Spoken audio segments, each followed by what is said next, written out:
Every time a goal gets waved off after a video review, someone in my group chat sends the exact same message. The computer decided that. I used to say the same thing.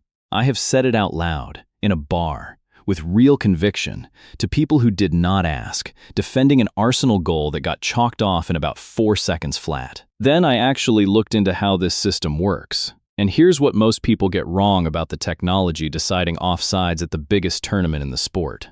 Myth 1. People assume the computer makes the call. Wrong. The system does not rule on anything. It watches 16 cameras per stadium, tracks roughly 30 points on every player 50 times a second, and the moment it sees a clear gap, it sends an audio alert straight into the linesman's earpiece. That's it. That's the whole authority it has. A human still has to raise the flag.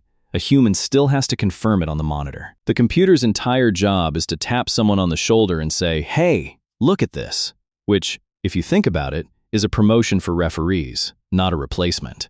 They now have an assistant whose only flaw is that it cannot be yelled at by 80,000 people at once. Myth 2.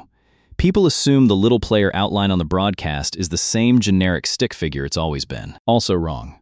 Every player at this tournament got individually scanned, not measured.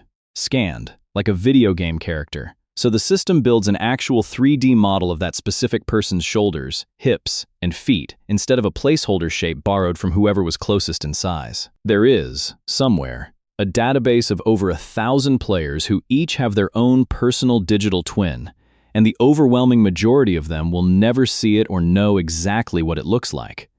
Combined with 16 tracking cameras feeding in real time, one match now produces more raw positional data than most people generate in a year of wearing a fitness tracker. I check my step count once a week and feel accomplished.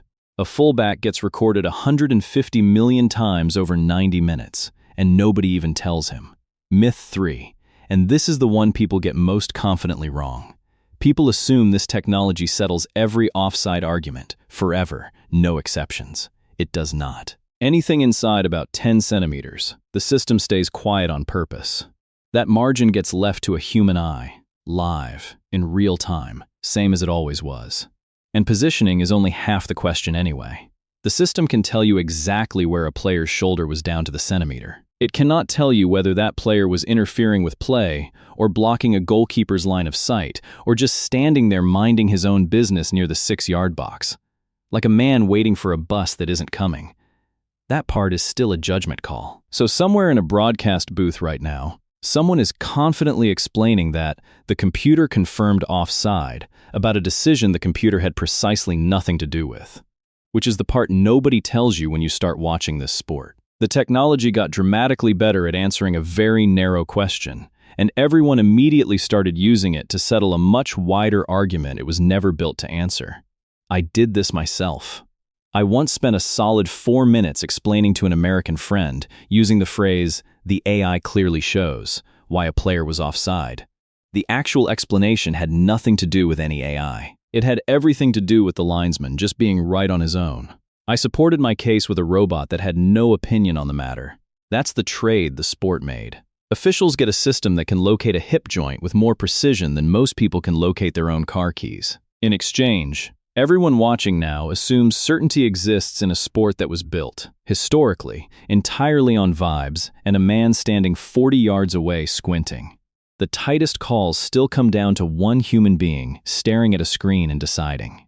The tournament just built the most expensive, most heavily instrumented, 150 million data point way in football history to arrive at that exact same moment.